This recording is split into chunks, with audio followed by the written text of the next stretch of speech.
के लिए वीडियो लाया हूँ MCQ की। पहले थोड़ा समझाऊंगा इसके बारे में। तो पहले चैप्टर का महत्व समझते हैं। ईंट क्यों रखा है इसका नाम? ईंट इसलिए रखा है क्योंकि भाई ईंट से ही पता चलता है कि हड़प्पा की कितनी सभ्यताएं कहाँ कहाँ हैं। हड़प्पा की सभ्यता कहाँ कहाँ बिखरी हुई है, ठीक है। तो धोलावीरा में एक जैसी ईंट मिलती है और इस सारी जगह एक जैसी ईंट मिलती है। इससे पता चलता है कि ये हड़प्पा सभ्यता का एक भाग है, ठीक है। तो आगे बढ़ते हैं। आगे है, ये आप पढ़ लीजिएगा, थोड़ा आपको दिख जाए तो पढ़ लेना है। ये इतना इम्पोर्टेंट है ये बहुत।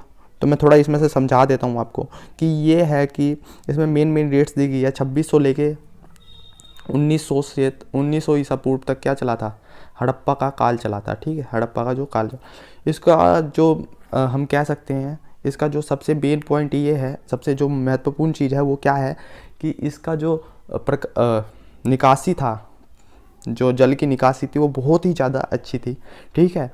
तो सबके घर में खुद के कुएँ थे। 700 कुएँ पाए जाते हैं पूरे हड़प्पा सभ्यता में, ठीक है। 700 कुएँ पाए जाते हैं। और मैं बता दूँ आपको, ये क्या बोलते हैं, मिट्टी के हल मिलते हैं बनावली में, मिट्टी के हल बनावली में मिलते हैं। और कालीबंगा में जोते हुए खेत पाए जाते हैं। अफ़गानिस्तान में सोतुंगाई करके, मैं इंग्लिश में लिख रहा हूँ यार, मैं अभी ना, सोरतुंगाई जो भी है आपका, ठीक है।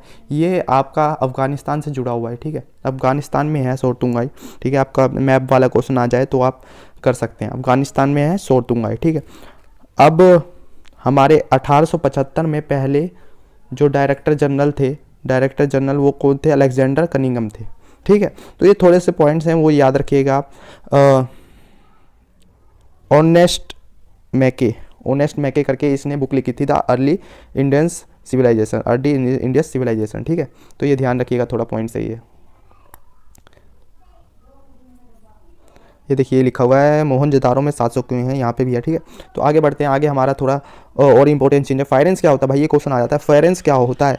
किसी घिसे हुए रेत अथवा बालू तथा रंग और चिपचिपे पदार्थ के मिश्रण को पकाकर बनाए गए पदार्थ को छोटे पदार्थ में सब जो भी लिखाए जाते हैं थे, क्योंकि इसे बनवाया कठिन। देखो, फेरेंस एक तरीके का एक प्रोडक्ट बनाया जाता था, ठीक है, जिससे आप एक से कलरफुल प्रोडक्ट होता था जिससे आप मूर्ति बनाते थे ऐसे करके। समझ लीजिए ये फेरेंस है, तो मैं इसको काट कूट के एक मूर्ति में तब्दील कर दूंगा, ठीक है। और ये मतलब कलरफुल पदार्थ होते थे जो मतलब बड़ी मुश्किल से बनते थे, मतलब उसमें थोड़ी चीज़ें लगती थी, बहुत सारी चीज़ें, तो इसीलिए महंगा होता था और एक्सपेंसिव होता था। और ये ज़्यादा मतलब जिप्सम पता ही होगा, जिप्सम क्या होता है? जिप्सम से मतलब किसी भी मतलब चीज़ों को चिपकाया जाता था। जिप्सम एक तरीके का वहाँ का पहले ज़माने का सीमेंट मान लो आप, ठीक है। आगे बढ़ते हैं। आगे हम चलते हैं। अब हम MCQ की तरफ चलते हैं। पहले एक हड़प्पा की लिपि लगभग 375 से 400 चिन्हों में पाई गई है। ये क्वेश्चन आ सकता है भाई, 300 से 400 चिन्हों में पाई गई है, ठीक है। तो ये ध्यान रखिएगा, चिन्हों में पाई गई है, ठीक है। और हड़प्पा के सबसे लंबे जो लेख हैं वो कितने? 26 चिन्हों के लेख हैं। 26 चिन्हों के सबसे लंबे लेख हैं वो पाए गए हैं, ठीक है। तो इसका भी ध्यान रखिएगा। और मोहनजोदारो हड़प्पा सबसे बड़ी बस्तियां थी। कहाँ? मोहनजोदारो हड़प्पा सबसे बड़ी बस्तियां थी और सबसे सिविलाइज्ड इसमें से भी मोहनजोदारो ही था। और हड़प्पा सभ्यता क्यों कहा जाता है उसको? हड़प्पा सभ्यता को हड़प्पा सभ्यता ही क्यों कहा जाता है?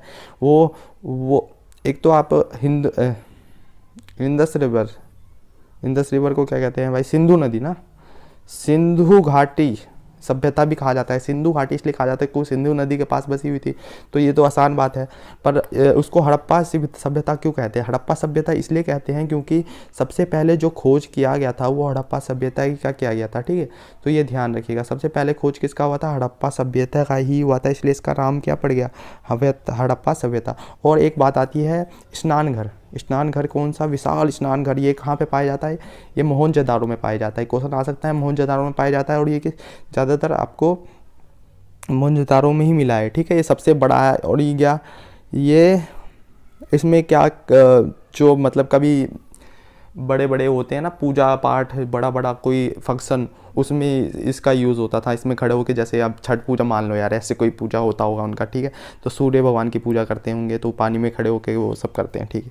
तो स्पिरिचुअल मतलब बेसिकली ये